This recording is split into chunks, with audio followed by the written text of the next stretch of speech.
Welcome to Tabernacle Baptist Church. We appreciate you being with us this morning in our Sunday school time. We're at Ruth chapter number 2. We're starting with verse number 19. I did want to go back and touch base with something that we read over this past week, and wanted to share with you something that I think is really an interesting insight to the way that Boaz and Ruth, as they met, and Boaz saw Ruth, inquired about her, knew what her testimony was in taking care of Naomi and coming back from the land of Moab to take care of her mother-in-law.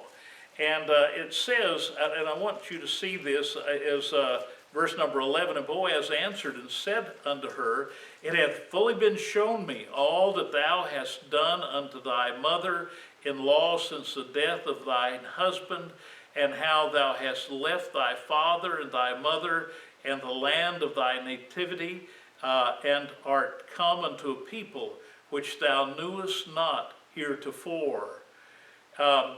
We find this here in verse number 11. This is the answer to what she gave as a question in verse number 10. Then she fell on her face and bowed herself to the ground and said unto him, Why have I found grace in thine eyes, that thou shouldest take knowledge of me, seeing I am a stranger? As she confesses to Boaz, I'm not one of your people just by marriage, but I'm not one of your people by blood. Why would you be nice to me? And you see, Boaz, as he deals with her as a testimony that's been given to him, and he says, I need to take care of you because you're a near kinsperson. And then we find in verse number 13, now let me read verse number 12. The Lord recompense thy work, and full reward be given thee of the Lord of Israel, under whose wings thou art come to trust. He realized that it wasn't just that she was watching after her mother-in-law, that she had received trust in the Lord. She had received the salvation, and it was evident by the life that she lived. Now, verse number 14. Let me read verse number 13. I don't want to leave that out. Then she said, Let me find favor in thy sight, my Lord, for thou hast comforted me, and for that thou hast spoken friendly unto thy handmaid, though I be not like unto one of thine handmaidens. And Boaz said unto her, verse number 14, At mealtime come thou hither, and eat of the bread, and dip thy morsel in the vinegar. And she sat beside the reapers, and he reached her parched corn, and she did eat, and was sufficed, and left. Now, I want you to see this. Before this interaction, starting in verse number 10, we find that Boaz had said, Now come and drink of the water. Know that my men have been told to watch out after you. They've been told that they need to take care of you, and the maidens will help you. All these people are here to help you, and that's under my direction. And when you get thirsty, you be sure don't go out of the field trying to find something to drink. The water will be there for you. But notice what happens when she, in verse number 10, declares how unworthy she is and shows her humility. And Boaz shares with her what he knows about her. And here now in verse number 11, he says, I've heard this.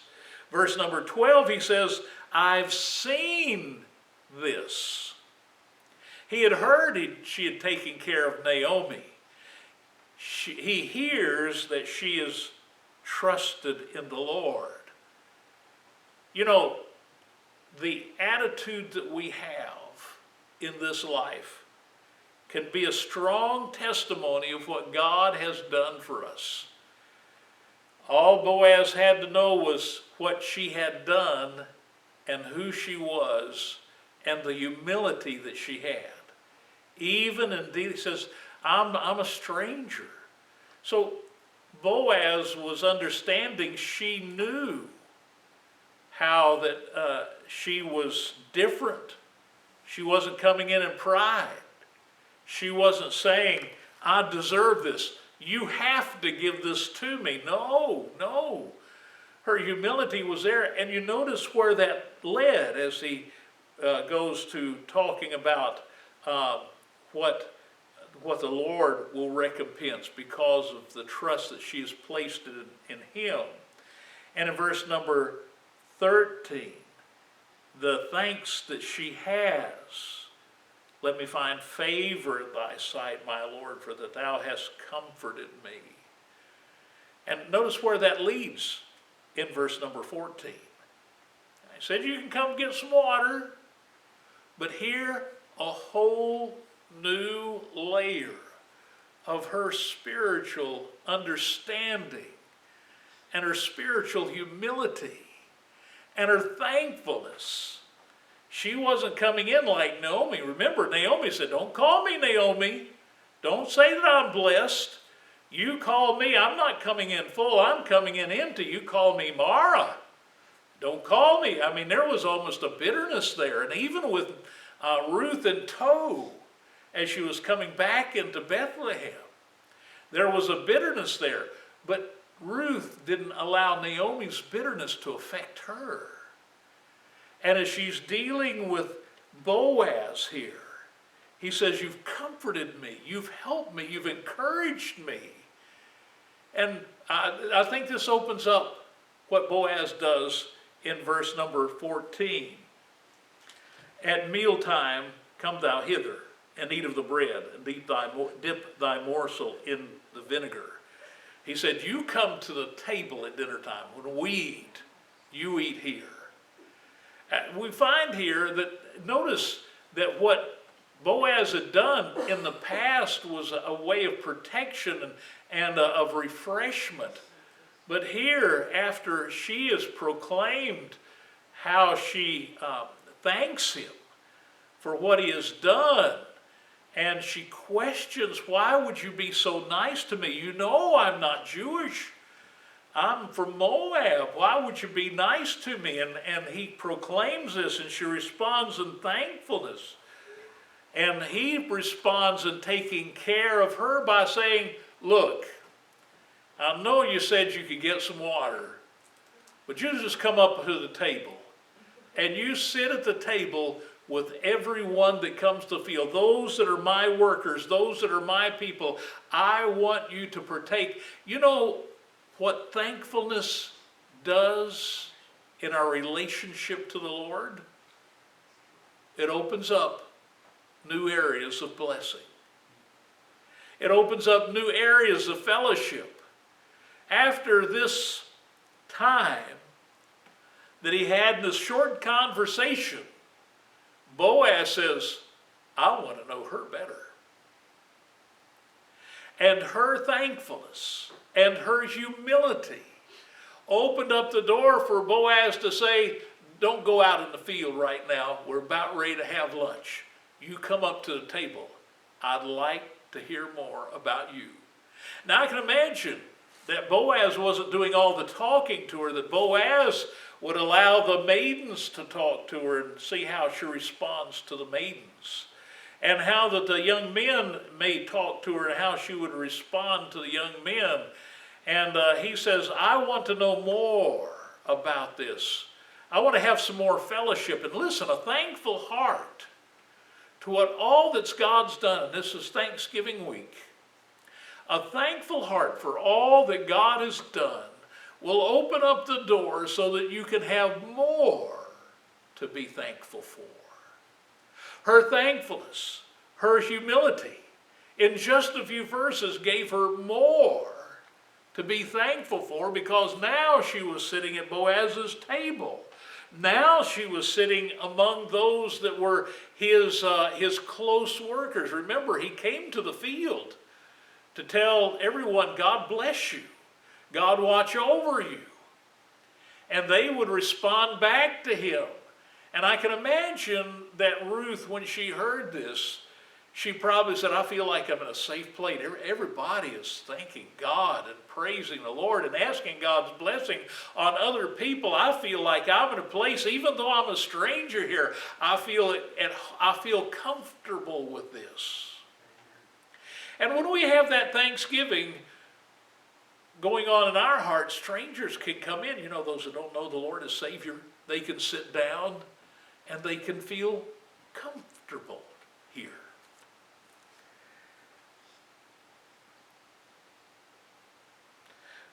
Verse number 15. And when she was risen up to glean, Boaz commanded the young men, saying, let her glean even among the sheaves, and reproach her not. Now this is what he's gleaned from listening to her as he's talked to her. And maybe as he sat at the meal and listened to her conversation with the young maidens, and maybe how she was so thankful to them and saying, your master Boaz, he's been so kind to me. I didn't deserve any of this. I don't deserve to be here. And the maidens were helping her and encouraging her, and maybe the young men heard it. And as they left there, she gets up to glean. He pulls the young men and says, now, if she gets too close to those sheaves, you let her get anything she wants to get. Even if you've already wrapped them up and set them up for harvest, you let her get what she wants to get. Nobody's going to say anything to her if she gets too close to the sheaves, because, you know, when you set them up and some of the grain falls around there, and she says, he said, don't you stop her from doing this. And listen to what he says here. Verse number 16, and let fall also some of the handfuls of purpose for her, and leave them, that she may glean them, and rebuke her not. So she gleaned in the field in the even, and beat up that she had gleaned, or beat out, not beat up, but beat out, to get the chaff out, to get the grain.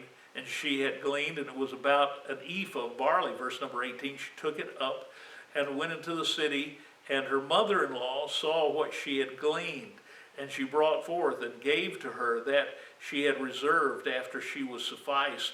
And the mother-in-law said unto her, where hast thou gleaned today? How did you get this? I know what gleaning is. You don't come back with an ephah of grain. You don't do that. You're coming back, it's hard for you to walk. Your apron's about ready to rip. You've got so much you can barely hold it. How did you get so much? Where did you go? Verse number 19, and where wroughtest thou? Blessed be he that did take knowledge of thee. She knew, you don't get this much gleaning. This had to be handfuls of purpose. Naomi was seeing something going on in Ruth's heart and Ruth's life, because Ruth was coming in. Can you imagine coming in from the field with a smile on your face? After she'd been working gleaning, it would probably been more apt to be more disappointment, go into the corners and not find that much because others were there. But as she said this, and she showed her mother-in-law, verse number 19, with whom she had wrought, and said, the man's name with whom I wrought today is Boaz. Let's go to the next verse. And Naomi said unto her, daughter-in-law. Now you can imagine this, because there's an excitement that's building. There's an excitement that Naomi has not had. Now, Ruth has experienced the fellowship with the Lord even despite Naomi's bitterness. But Naomi is getting a glimpse of God's care for Ruth as well as Naomi, as we'll find out. And Naomi said unto her daughter-in-law, blessed be he of the Lord, who hath not left off his kindness to the living and to the dead. And Naomi said unto her, the man is a near kin unto us, one of our next kinsmen. Now, I don't know if Ruth knew any about what was going on here and what was about to occur and what it would be like. But Naomi knew enough that as she saw what Ruth brought in, that this was not gleaning, this was a gift. And even though he said drop handfuls on purpose, they had to drop it so she could pick it up. And so can you imagine the task of getting all the chaff off and getting all the grain by itself and all that she had picked up and all that she would bring home. And Naomi was immediately understanding this wasn't just gleaning from the corners of the field. Somebody had to give her this because she didn't come home like she had imagined her might come home, torn from and worn from all of the toil that she had had that day. And when she realized, when she said, who did this for you? This didn't just happen. You just didn't go into the fields to glean. Somebody did this for you. Somebody, and even though she probably didn't know the handfuls of purpose, she said, somebody's given you this. Who is that? So it's a real nice man. His name was Boaz. And of course, Naomi, in perking up, he says, but he's not only your kinsman, he is a near kinsman. Verse number 21, and Ruth the Moabitess said, he said unto me also, thou shalt keep fast by my young men until they have ended all my harvest. And Naomi said unto Ruth, her daughter-in-law, it is good, my daughter, that thou go out with his maidens, that they meet thee not in any other field. So she kept fast by the maidens of Boaz to glean unto the end of barley harvest and of wheat harvest, and to dwell with her mother-in-law. Oh, there was something happening now.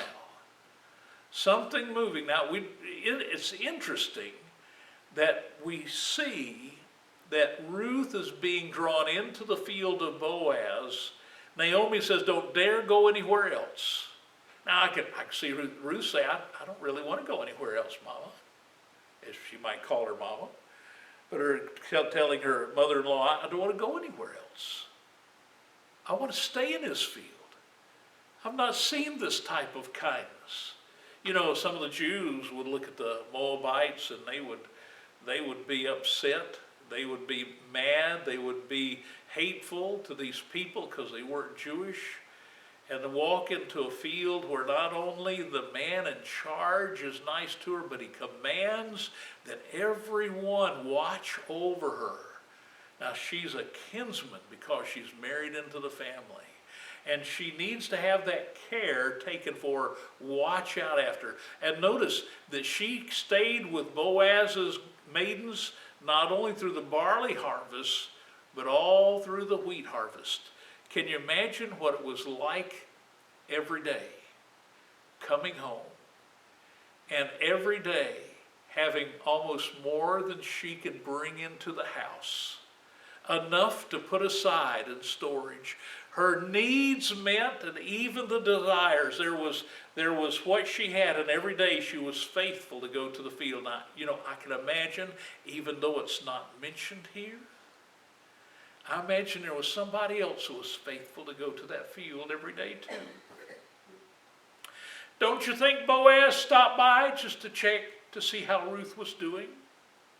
Don't you think there was that extra time that he said, where are you going today? Maybe some of the family members would say, I'm going out to the field. Well, you were just there yesterday. And he says, yeah, but I've got something special to do today. And as Ruth was laboring, and as Ruth was drinking the water, as Ruth was sitting down at the table, maybe every day, maybe it wasn't a daily occurrence that Boaz would be there, but maybe since Ruth was there, maybe his family would say, where are you going? I'm going to go out to the field. I'm going to stay for lunch. You don't stay for lunch every day.